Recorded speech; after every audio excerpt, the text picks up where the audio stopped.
2 cânticos. Pai de amor, eu quero agradecer pelo perdão. Isso é motivo para te louvar, né? Louvar, como eu já disse, é engrandecer, enaltecer, elogiar, dizer as maravilhas que Deus fez. Então, Senhor, ter nos perdoado de graça, pelo seu amor, pela graça do nosso Senhor Jesus Cristo, que coisa maravilhosa. Pai de amor, eu quero agradecer pelo perdão, motivo para te louvar.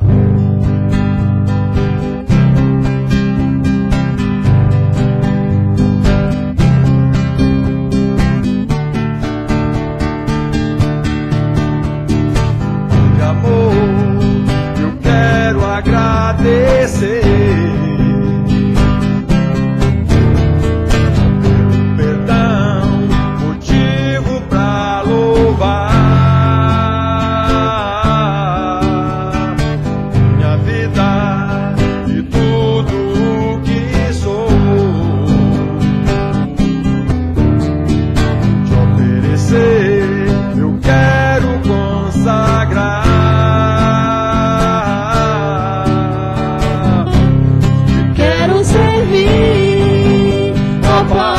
Recebe a minha gratidão, quero te obedecer em tudo. E quando eu chegar, em glória e o teu rosto eu contemplar, meu coração feliz então dirá: é esse o meu Deus.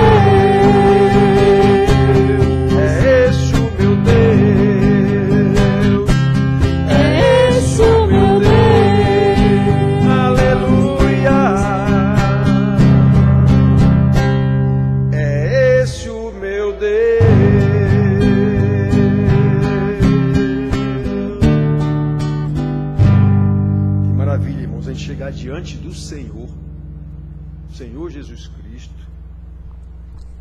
Eu disse para uma mulher: ei lá, eu vou achar minha mãe. Minha senhora, no céu ninguém vai estar preocupado se vai achar mãe ou filho. A gente vai estar olhando para Jesus, a glória de Deus. Ninguém vai ter outro sentimento senão a justiça de Deus total, o amor de Deus. Que maravilha! É esse o meu Deus. Eu já disse para vocês, uma vez eu vi um boletim de uma igreja nossa, em que o cara dizia na matéria de capa lá, que o cidadão, quando chegasse no céu, a primeira coisa que ele ia procurar era o cara que pregou o evangelho para ele. Eu digo: meu Deus do céu, está complicado. O cara no céu ainda quer dar glória para homem. Mesmo no céu, o cara ainda está pensando em dar glória e agradecimento a homens.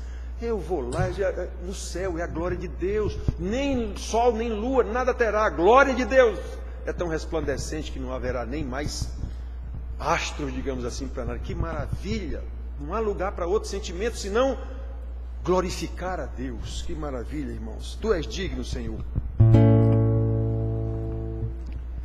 Tu és digno, tu és digno, tu és digno, Senhor.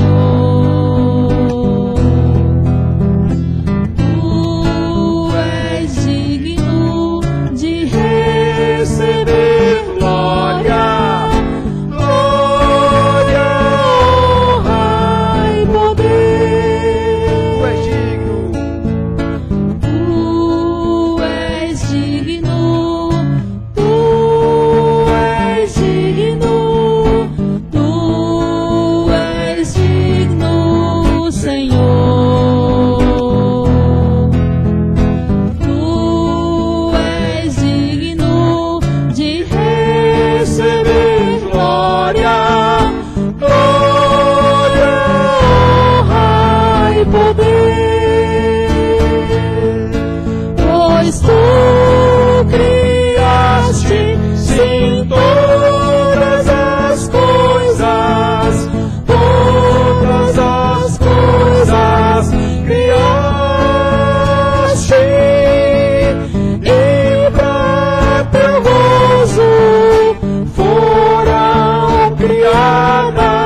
nossa dignidade é exatamente a dignidade do Senhor. Nós não somos dignos, Senhor, de estar na Tua presença, de estar sequer cantando louvores ao Senhor, mas o Senhor que nos imputou a Sua justiça, a Sua dignidade. É no Teu poder, Senhor, que nós estamos aqui e carecemos tanto desse poder e da Tua graça para podermos manifestar a Tua glória, para podermos de fato louvar o Teu nome, cantando esses louvores, salmodiando como cantamos aqui. Que maravilha, Senhor, graças Te damos por tudo, em nome de Jesus. O Senhor que conseguiu todas essas coisas, consumou essa graça maravilhosa, esse plano eterno do Senhor, para a redenção de toda a criação e em especial dos seus eleitos. É em nome de Jesus que nós oramos. Amém.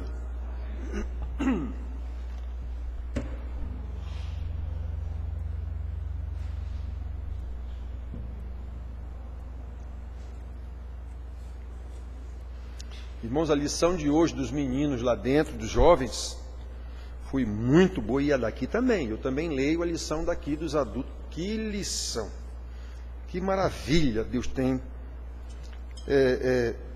A graça de Deus conosco, as aulas, as lições. É muita graça de Deus, irmãos, muita graça de Deus. Então, olha, hoje nós temos falado algumas pregações que estão, de alguma forma, seguindo uma linha. Nós pregamos aqui, alguns domingos atrás, sobre como é que se prega o evangelho a pecadores. Não é dizendo que Jesus te ama e quer te abençoar, não. Isso é fuleira, isso é mentira. Então, nós vimos aqui pregar o evangelho a pecadores, né? É chamando-os ao arrependimento, para crer em Jesus, para a salvação do seu pecado. Não tem outra pregação para pecadores não convertidos, não existe. As que pregam é tudo falso, todas. Então nós vimos aqui proclamando a boa nova da salvação. Que boa nova é essa? A própria boa nova que veio aqui e crucificaram, né? Nós vimos depois o compromisso do discipulado. Aquele que é crente tem que ser discipulado, o que é salvo tem que ser discipulado. Deus estabeleceu assim: evangelistas pregarão a quem nunca ouviu o evangelho. Aqueles que se converterem, pastores, mestres, vão discipular. Foi assim que Deus determinou, não pode ser diferente disso. A igreja inventou diferente. Quem é a igreja para inventar alguma coisa diferente? Igreja instituição? Quem deu esse poder para ela? Arrogância. Simplesmente arrogância de homens. Luta por poder, especialmente o clero. Isso é herança da igreja católica, apostólica, desde o tempo dos apóstolos. No tempo deles já havia essa confusão, né? de gente querer ser dono da igreja. Então, irmãos, salvação, obediência, santidade, glória, isso tem uma sequência que foi Deus que determinou. Foi Deus que determinou tudo com base na palavra. Está escrito, está escrito. E nós vamos ver o exemplo de quem? Do Senhor Jesus. João 14, o ensinamento do Senhor Jesus. João 14, 21, 24.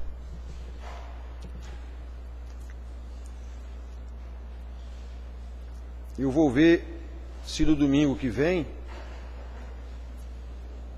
eu já li, estive lendo a tentação de Jesus, lá no início de Mateus, e eu já preguei uma vez pelo menos uma vez eu lembro, a tentação de Jesus, e eu vou já trabalhar isso aqui de novo. Mas vamos ver aqui. Então o Senhor Jesus, aqui em João 14, Jesus já estava reunido com seus discípulos para a ceia, última ceia que ele teve com os seus discípulos, última Páscoa que ele celebrou com os seus discípulos. Ele já estava reunido com eles aqui em João 14. Então diz assim os versículos 21 a 24. Aquele que tem os meus mandamentos e os guarda, esse é o que me ama. E aquele que me ama será amado de meu Pai, e eu também o amarei e me manifestarei a ele. Disse-lhe Judas, não o Iscariotes: de onde procede, Senhor, que estais para manifestar-se a nós e não ao mundo? Respondeu Jesus: se alguém me ama, guardará a minha palavra. Meu Pai o amará, e viremos para ele e faremos nele morada.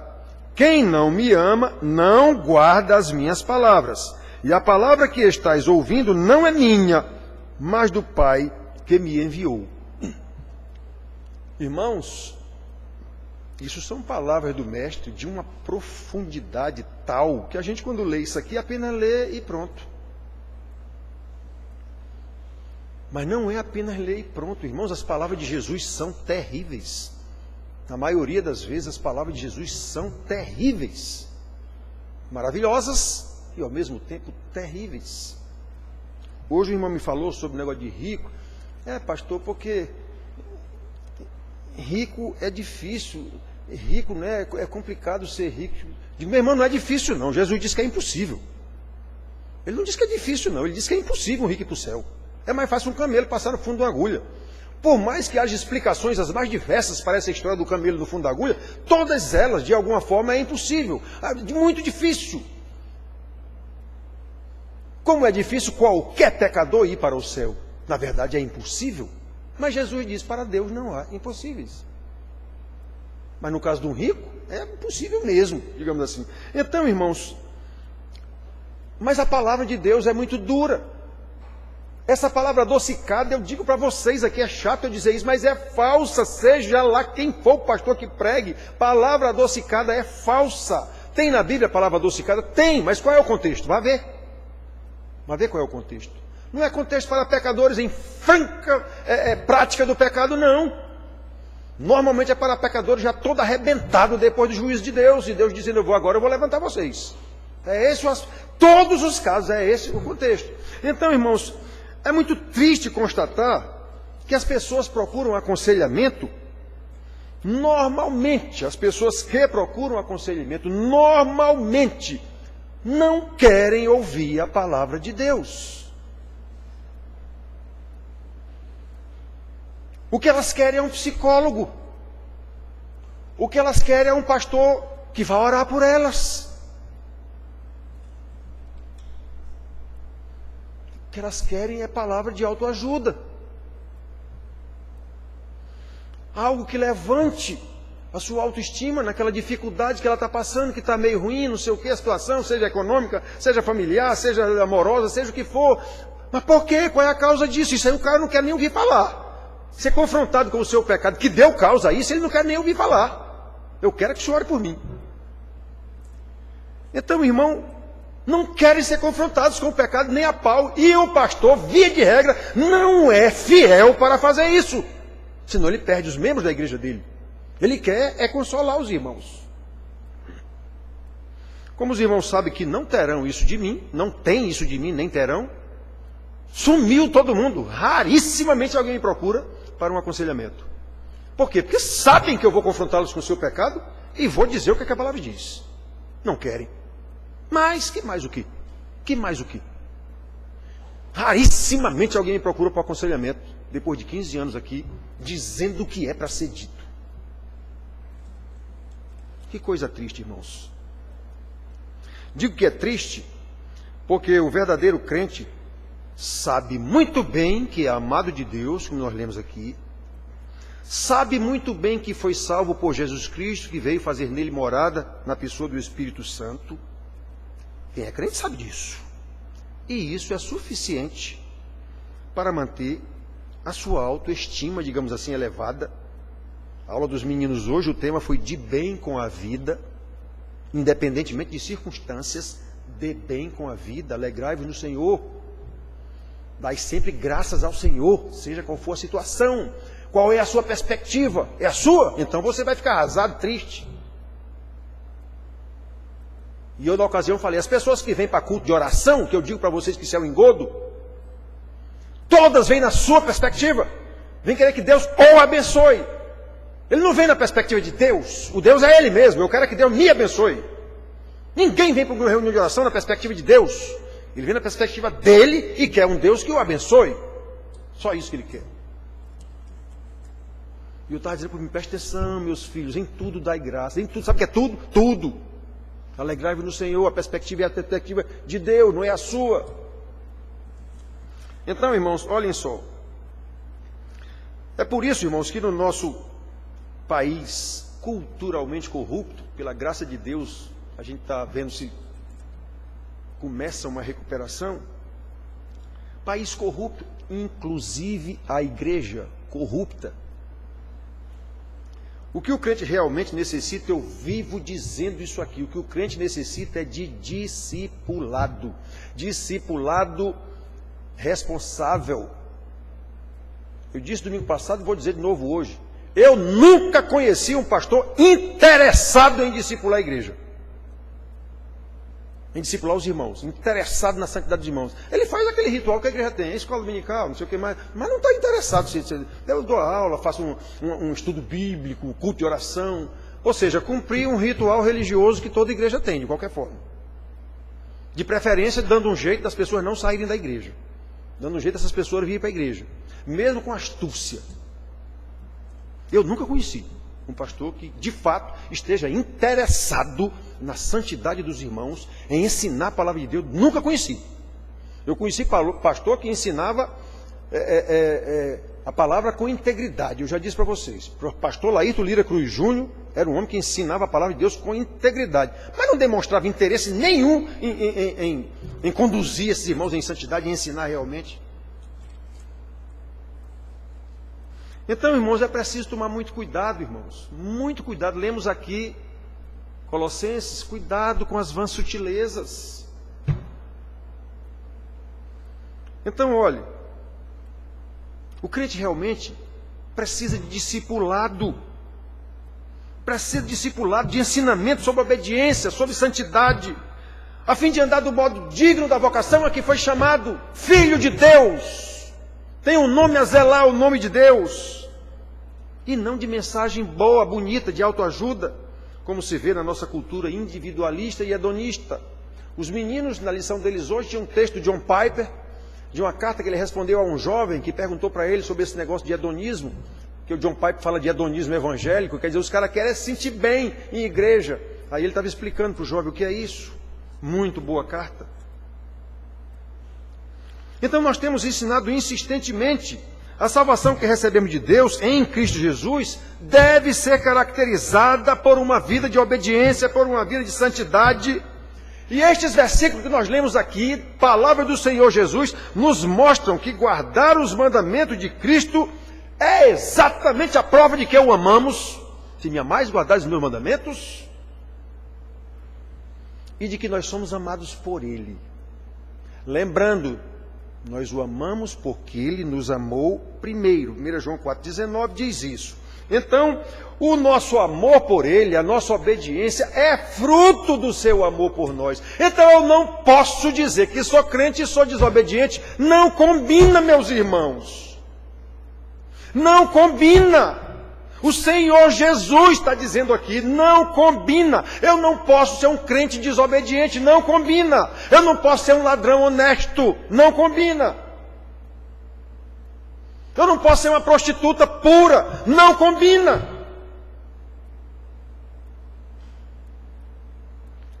Aquele que tem os meus mandamentos e os guarda, este é o que me ama.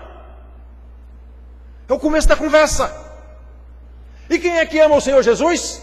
Aquele que primeiro foi amado por Ele, tanto que Ele o salvou. Irmãos, olha a gravidade, a profundidade do que o Senhor Jesus está dizendo aqui.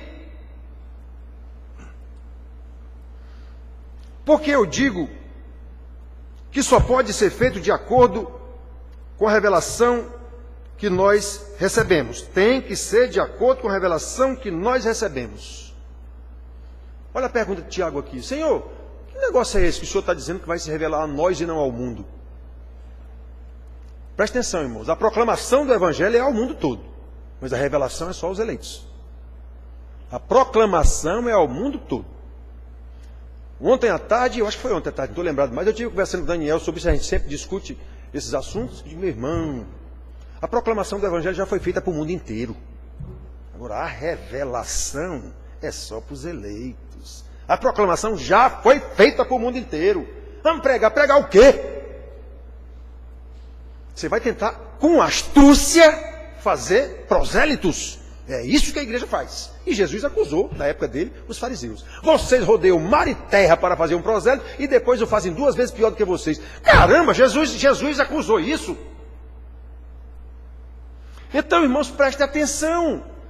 Porque o que é isso que o Senhor vai revelar a nós e não ao mundo? É só a nós mesmos. A revelação é só aos eleitos. A proclamação é ao mundo inteiro. Mas a revelação, não. Judas, Senhor, de onde procede que estais para manifestar-te a nós e não ao mundo? Pois é só a vocês mesmos. Se alguém me ama, guardará a minha palavra. É só a esses que eu me revelo. Anunciar, eu anuncio para todo mundo.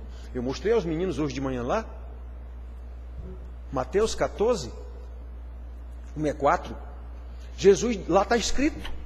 Jesus saía pregando por todo o canto, aqui, percorria Jesus, 14, 24, 23, Mateus, percorria Jesus toda a Galileia, ensinando nas sinagogas, pregando o evangelho do reino e curando toda sorte de doenças e enfermidades entre o povo. E a sua fama correu por toda a Síria.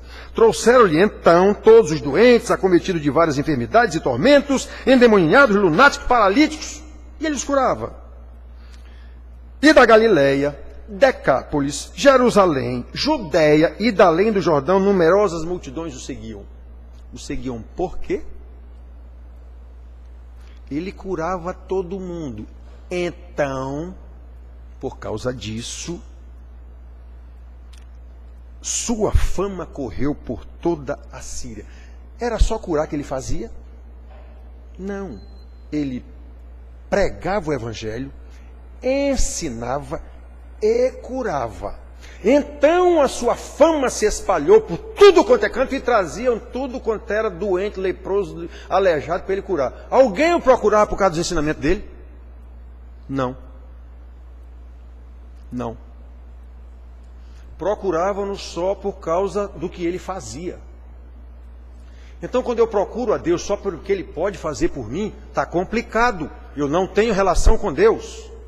A minha relação é comigo mesmo. Eu quero um Deus que me cure, me abençoe, eu faço o quê? Mas eu busco o conhecimento desse Deus? Não. Está complicado. Então, irmãos, prestem atenção. Guardar os mandamentos do Senhor é a prova de que nós o amamos. E como é que eu vou guardar mandamento? Se eu conhecer esse mandamento, como é que eu vou conhecer esse mandamento? Estudando. Na iluminação do Espírito. Em oração no Espírito, na comunhão dos irmãos, no estudo, pelo ensino de um pastor mestre, presbítero, ou o que for. Não pode ser diferente disso. Vocês vão me expulsar daqui, vão abandonar a igreja, vão-se embora, que nem está aí, só meia dúzia, me ouvindo dizer isso. E não vão mudar o discurso, não. É esse o discurso da Bíblia, é isso que é ordenado a um pastor fazer. Aqueles que têm os meus mandamentos é o que me ama. Então, irmãos queridos, como temos ensinado insistentemente, a salvação que recebemos de Deus tem que ser caracterizada por uma vida de obediência. E para obedecer eu tenho que saber qual é a vontade dele. Essa é a prova do nosso amor. Então, ao ouvir essa palavra do Senhor, é palavra do Senhor, não é do pastor Juarez, não, é do Senhor. Aconselhamento, quando me procuram, invariavelmente eu mostro na Bíblia qual é a fonte do problema, mostro na Bíblia qual é a solução. Não querem? Eu quero oração, pastor. Eu vim aqui para o Senhor me abençoar, orar por mim. Ah, é? Ao ouvir essa palavra de Deus, cada irmão, toda pregação eu faço essa confrontação, de acordo com o seu conhecimento bíblico, de acordo com a revelação que lhe foi dada. Para quem foi dada a revelação? Para os discípulos, não foi para o mundo, não. A proclamação foi para o mundo, mas a revelação só para os discípulos. Então, nós precisamos, irmãos, nós precisamos, em função dessa revelação que foi dada, se foi dada, nós precisamos fazer uma autoanálise para avaliar como está o nosso amor pelo Senhor Jesus. Como está o nosso amor pela sua palavra. Eu tenho necessidade de aprender essa palavra. Eu tenho vontade de vir para os estudos de segunda e sexta-feira. Eu preciso desse estudo.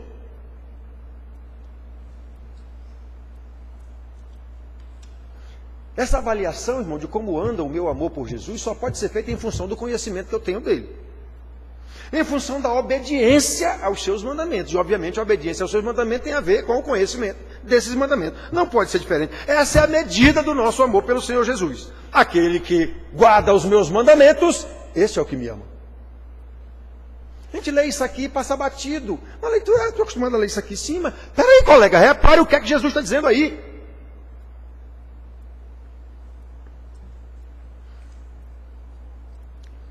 Nós precisamos, irmãos, ter consciência de que para obedecer o Senhor Jesus com prazer, com alegria, como nós fizemos em orações anteriores aí sobre contribuição, oração do rei Davi, com alegria. Se eu vejo o povo dando com alegria, Senhor, eu também tive toda a alegria em dar, porque tudo que eu tenho foi o Senhor que me deu. Com alegria, com prazer, eu estou servindo ao meu Senhor, não é cantando em igreja. Eu estou servindo ao meu Senhor, eu sei o que é isso. Servindo ao meu Senhor não é vir varrer a igreja também não. Pode até ser, mas não é esse o caso. Eu já disse para vocês aqui outras vezes, antes eu caminhava lá no espaço cultural, em volta do espaço cultural. E eu vi ali, 6 da manhã, umas velhinhas. Mas é velhinha mesmo, de 90 anos, não é de 50, 60 que nem eu, não. Era de 90. Tudo encurvadinha, com a vassourinha, um chapéu na cabeça, o sol já de 6 horas, vocês sabem que aqui já está queimando. Varrendo lá a calçada da igreja, uma pazinha na mão, junto todo dia. Aí eu vi aquilo e digo, meu Deus do céu. Olha a fidelidade das velhinhas de Maria. Cadê esse compromisso dos irmãos da minha igreja? Não há. Elas lá estão servindo a Maria. Então, irmãos, olha só. Porque eu digo que isso só pode ser feito de acordo com a revelação que recebemos. Porque nós precisamos ter consciência de que para obedecer o Senhor Jesus com prazer, com alegria, como eu disse, de todo o coração, como vimos nas pregações passadas, nós precisamos antes conhecer a Deus.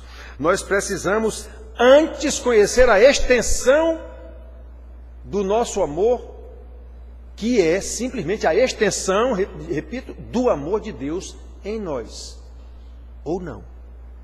Nós precisamos conhecer a aliança eterna de Deus. Eu lembro que já tivemos aula aqui. Quantas vezes eu já falei sobre isso, mas eu lembro que teve uma aula específica do presbítero Daniel aqui sobre o pacto de Deus, a aliança de Deus. Já houve escola dominical que tratou disso. E eu já falei quantas vezes sobre isso aqui. Deus do pacto. Eu tenho que saber o que é isso. A aliança eterna de Deus. Nós precisamos conhecê-la até o limite da nossa capacidade de compreensão, que é dada pelo próprio Deus, no poder do Espírito Santo, conforme está revelado na Bíblia. Nós precisamos, irmãos, efetivamente, através de um discipulado sério, honesto, diligente, responsável, conhecer a palavra de Deus, conhecer os preceitos de Deus, os mandamentos do Senhor, tê-los realmente na memória, para não pecar contra Ele, como o salmista disse, guarde no coração as tuas palavras, para não pecar contra ti, Salmo 119, versículo 11. Irmãos, quantas vezes eu vou repetir isso aqui? Um milhão, enquanto eu for vivo e enquanto eu estiver aqui. Nós precisamos ter isso em mente para não pecar contra o Senhor.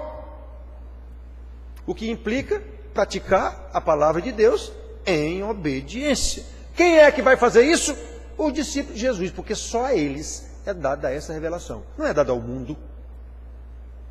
Não é dada a membro de igreja religioso. É dado aos seus eleitos. E ele diz que são poucos. É isso que é terrível na palavra de Deus e maravilhoso ao mesmo tempo. Eu estou entre esses poucos? A minha vida demonstra isso? Os meus afetos, os meus amores estão nessa linha? Não? Então está complicada a situação. Está complicada a situação. Irmãos, só se aprende a fazer fazendo, estudando e fazendo. Só teoria também não adianta. Conhecer alguns versículos bíblicos e até recitá-los, isso não vale nada não. Mas não vale mesmo. Isso não vale nada não. Nós precisamos saber e praticar as boas obras que são de Deus e não nossas. Efésios 2:10. Boas obras, as quais, essas boas obras, Deus de antemão preparou para que andássemos nelas. Ele nos salvou pela graça, mediante a fé, versículo 8. Não de obras para que ninguém se glorie, não é obra sua, Antes, a obra é de Deus, e Ele preparou para que você andasse nela. O que quer dizer isso? Obediência. Quem é que vai fazer isso? Os discípulos de Jesus. Não é o mundo todo. A proclamação é para o mundo todo, mas a revelação é só para vocês. Aquele que tem os meus mandamentos e os guarda, este é o que me ama. Eu insisto nisso, meus irmãos. Nós não dizemos que somos salvos em Cristo? Todo mundo que está em igreja não diz que é discípulo de Cristo e que professa amar Jesus?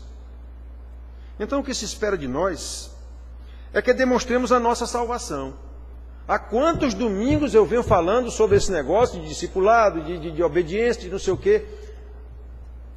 Vocês sabem quantos irmãos passaram a vir para os estudos em função dessas pregações? Nenhum. Nenhum. Só vem a mesma meia dúzia que vem toda segunda e sexta-feira. Isso é muito triste para o pastor. Por quê? Porque o pastor não tem audiência? Não. Porque esses irmãos não receberam a revelação. É para o mundo, pastor? Não. É só para vocês. A proclamação é para o mundo, mas a revelação não. Irmãos queridos,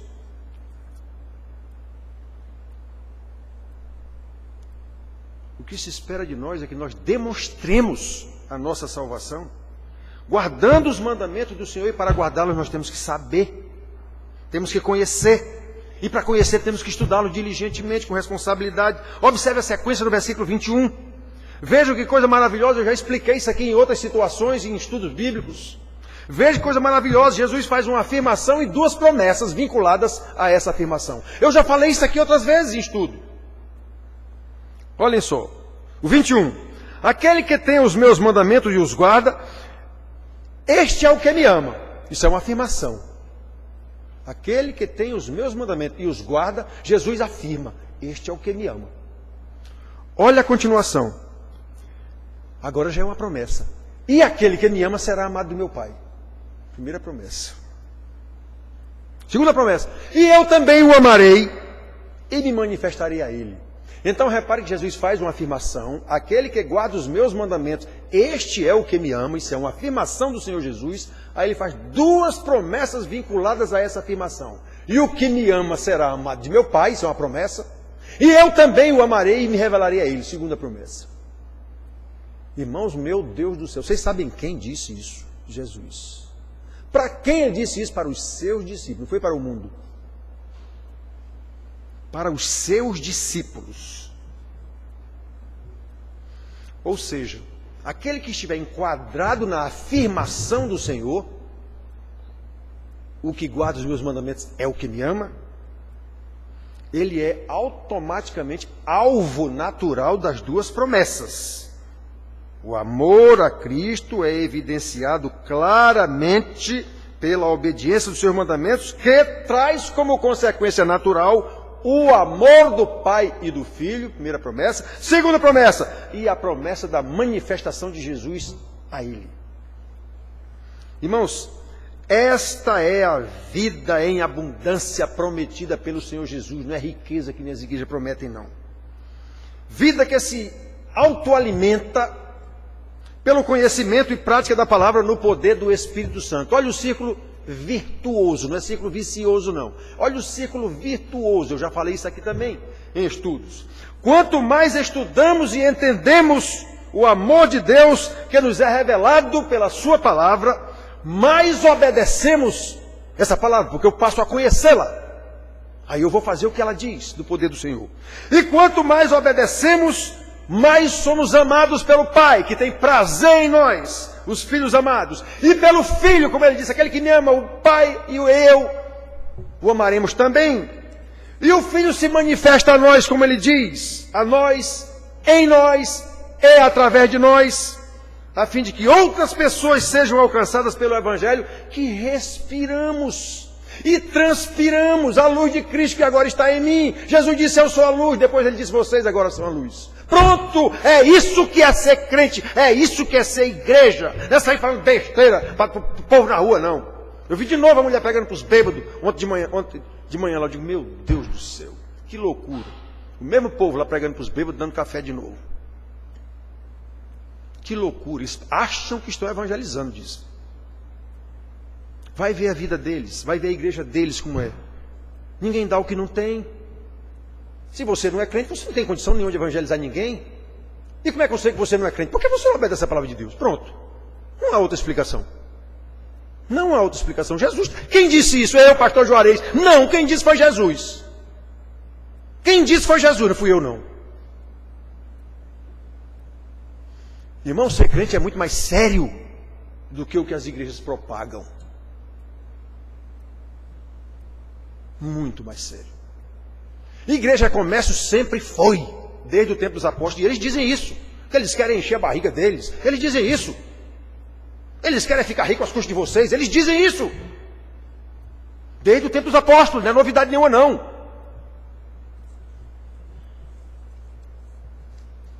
Aliás, desde os tempos dos profetas e dos reis e príncipes de Israel, já há acusação disso lá o tempo todo. Os comandantes de Israel, reis, príncipes, juízes, todo mundo enricando as custas do povo. Não é novidade nenhuma não. Então, olha, meus irmãos, Jesus se revela a nós, em nós, através de nós, para que nós levemos essa mensagem da salvação aos eleitos de Deus. Eles ouvirão, os eleitos ouvirão. Lembram? A proclamação é para o mundo inteiro, mas a revelação é só para os eleitos. Eles ouvirão, entenderão. E Deus acrescentará a cada dia os que vão sendo salvos. Acrescentará a quem? Acrescentará a igreja. Através de nós. Mas nós quem? O discípulo perguntou para Jesus aqui. Os discípulos, o mundo não. Isso é para os discípulos, não é para o mundo não. Irmãos, veja que maravilhosa revelação do Senhor Jesus aos seus discípulos. Versículo 23. No 22 o homem pergunta, Senhor, de onde é que tu estás a te revelar a nós e não ao mundo? Ele diz, isso, é a vocês mesmo, não é ao mundo não. Respondeu Jesus, se alguém me ama, guardará a minha palavra. Irmãos, quem está dizendo isso é Jesus, não é o pastor Juarez perturbando vocês não. Apurrinhando vocês não. É Jesus. E meu Pai o amará, e viremos para ele e faremos nele morada. Agora olha o 24. Quem não me ama, não guarda as minhas palavras. Quando eu digo a um irmão lá dentro do gabinete, já disse na lata, você não é crente, meu amigo. Sua vida não comprova que você não é crente? Eu digo, mas não fui eu que disse. Isso não é juízo de valor meu não, é Jesus que está dizendo aqui. Quem não me ama, não guarda as minhas palavras.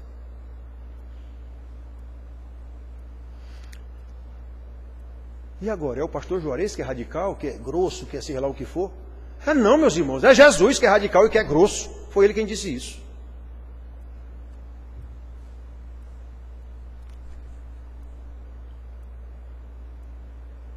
Se alguém me ama, guardará a minha palavra. É isso que Paulo ensinou em suas cartas, irmãos. Nós passamos, ele não disse, eu virei e farei nele morada, eu e meu Pai, viremos e faremos nele morada. Jesus nem fala do Espírito Santo aqui. Mas nós sabemos, pela palavra, pelo ensinamento geral da palavra, que é na pessoa do Espírito Santo isso. Paulo ensina tanto isso, que nós somos morada de Deus Pai, Deus Filho, na pessoa do Espírito Santo. Nós somos templo do Espírito Santo, tenho ensinado para os meninos lá falando de sexo, na lição, prostituição. Nós somos templo do Espírito Santo, eu não posso entregar meu corpo à prostituição, esse corpo é a habitação do Espírito Santo. Detalhe, esse ensinamento era para uma igreja. Não era para um prostíbulo, não. Era para uma igreja. Então isso havia na igreja. Corinto. Não é só Corinto. Paulo diz a mesma coisa é aos romanos, que ele nem conhecia. Ele diz a mesma coisa aos tessalonicenses. Deixarem a prostituição. Era a igreja. A cultura greco-romana era terrivelmente prostituída. E esses irmãos vieram desse meio. Então, irmãos, presta atenção. Paulo ensina tanto isso, que nós somos templo do Espírito Santo. Os irmãos compreendem a dimensão desse ensino do Senhor Jesus, a abrangência da revelação maravilhosa de Jesus aos seus discípulos, a mesma revelação de Paulo discipulando os irmãos das igrejas. Prestem atenção, vocês são a habitação de Deus, Faltou Paulo botar lá a perguntinha que eu faço aqui, ou não.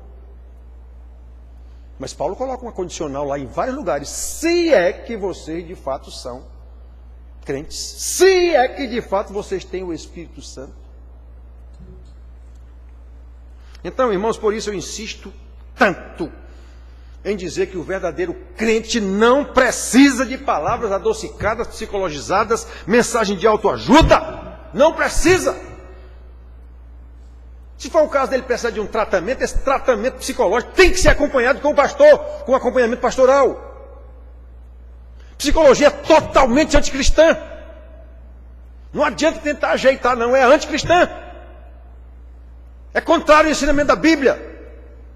A Bíblia ensina tudo centrado em Deus, a psicologia ensina tudo centrado em você. Está errado. É uma ciência? É. Ajuda. Espera aí. Eu tenho que prestar bem atenção nesse negócio. Eu tenho que prestar bem atenção nesse negócio. Via de regra, o motivo da sua baixa autoestima, não sei o que, é pecado. Via de regra. E psicologia não trata com pecado. Via de regra, é pecado. Tem pecado na história aí. Que pecado? Principalmente, o primeiro logo, desobediência. Pronto. Essa é a mãe de todos os pecados. Lembram de Eva? Pois é, a desobediência. Então, irmãos, prestem atenção. Segundo o evangelho que nos foi revelado, e falamos aqui, evangelho pregado, que evangelho esse deve ser pregado? Como é que deve ser pregado? Cristo é suficiente. Eu preciso acrescentar a Cristo a psicologia? Eu preciso acrescentar ao evangelho um tratamento psicoterapêutico, não sei de quê?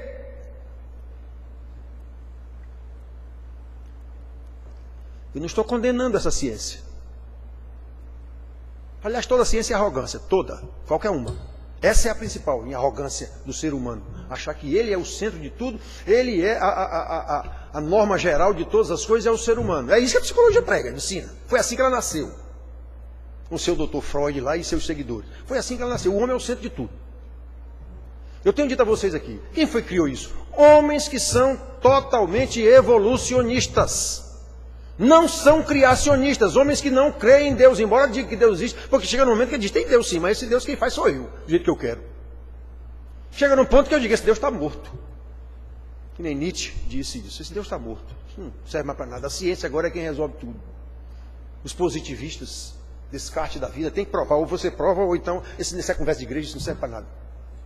Então, irmãos, tem que prestar atenção. O meu Jesus é suficiente ou não? Para quem é que ele é suficiente? Para os seus discípulos. Para quem é igrejento, ele não é suficiente, não.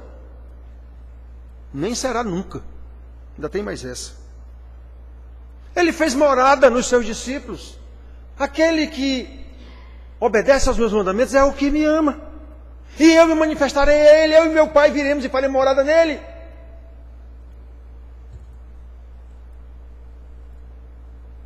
E agora nós respiramos e transpiramos esse evangelho para a salvação dos eleitos de Deus, para louvor da sua glória. É por isso que Paulo diz lá em 2 Coríntios, que nós somos o bom perfume de Cristo. Por meio de nós ele diz isso. Deus manifesta em todo lugar, não é na igreja não é na reunião aqui da igreja não, é em todo lugar a fragrância que vem de Cristo. A fragrância de quê? Do seu conhecimento. A fragrância de quê? Repito, do seu conhecimento. Como é que eu vou ter conhecimento de Cristo? Estudando a sua palavra. Não tem outro jeito, meus irmãos. E por que vocês não vêm para o estudo da palavra? Porque não interessa. Não interessa. Eu quero ir para a reunião de oração para o pastor orar por mim. Já ouvi irmã que foi embora daqui porque não tinha reunião de oração aqui. Pode ir. Pode ir procurar reunião de oração, você bem entender. Não vou fazer reunião de oração só porque você quer ser autoafagada por Deus. Meus problemas, é brincadeira um negócio desse.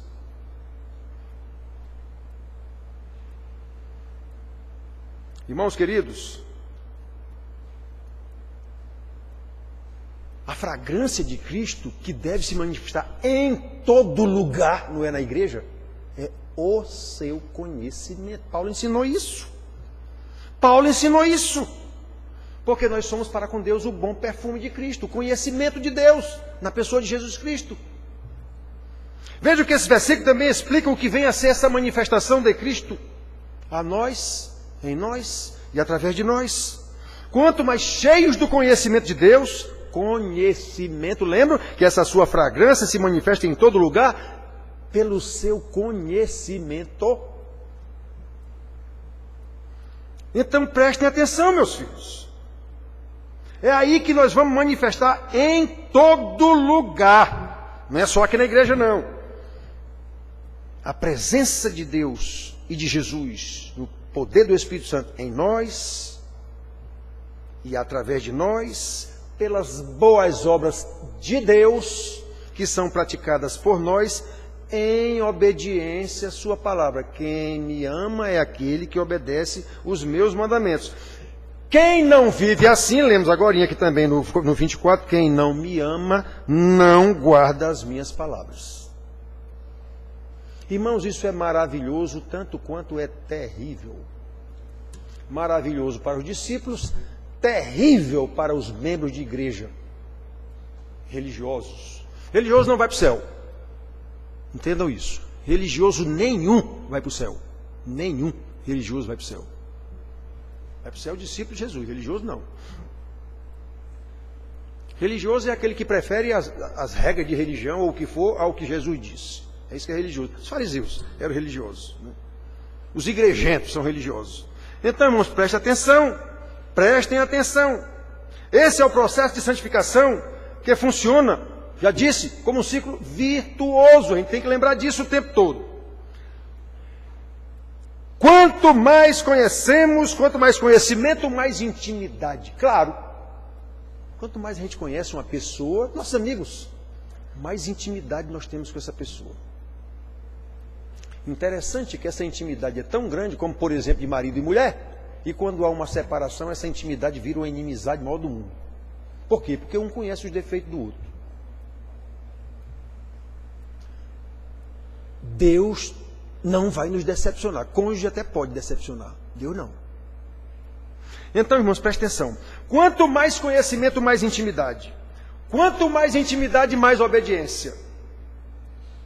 Quanto mais obediência, mais santidade.